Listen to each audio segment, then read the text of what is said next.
কেমন আছো তোমরা বন্ধুরা? আজ সোমবার, সপ্তাহের একটা নতুন দিন। আজ সারাদিন নানা ব্যস্ততায় না আর তোমাদের সাথে গল্প করা হয়েই ওঠেনি।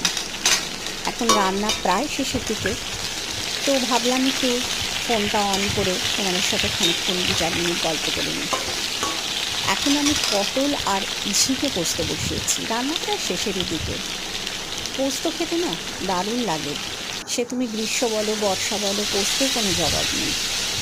আর পোস্ত তুমি যেভাবেই রান্না করো খেতে খুব ভালো লাগে। এই যেমন আমি ঝিঙে পটল পোস্ত করছি, বা আলু পটল, বা তুমি শুধু আলু পোস্ত করো, বা কাঁচা পোস্ত বাটা, বা পোস্তর বড়া। আহা, পোস্ত দারুণ উপাদেয়। চলো, বেলা হয়ে গেছে, ভাতের থালা বাড়ি, তাড়াতাড়ি করে ঝপঝপ করে খাওয়াও সেরে ফেলতে হবে, না হলে বেলা হয়ে যাবে। তোমরা আজকে কী কী রান্না করলে জানিও আমায়। আমি আজকে রান্না করেছি দেখো, ভাত, তার সঙ্গে করলা কুমড়ো দিয়ে পেঁয়াজ দিয়ে ভাজা ভাজা করেছি।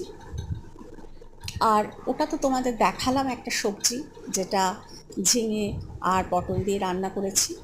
খেতে কিন্তু বেশ লাগছিল। আমি একটুখানি হাতে নিয়ে টেস্ট করে দেখেছি, ভীষণ সুন্দর লাগছে খেতে।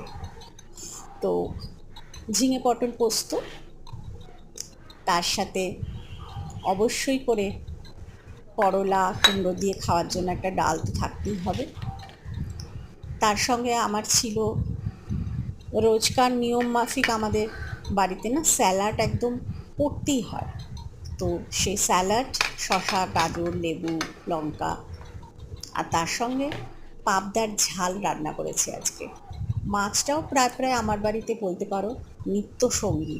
মাছ আমাদের খেতেই হয়, যদিও আমি যে খুব একটা মাছ ভালোবাসি এমনটা নয়, কিন্তু বাড়ির বাকিরা খুব ভালোবাসে। তো চলো, তোমরাও লাঞ্চ করে নাও। আর কি, আবার পরে দেখা হবে। টাটা।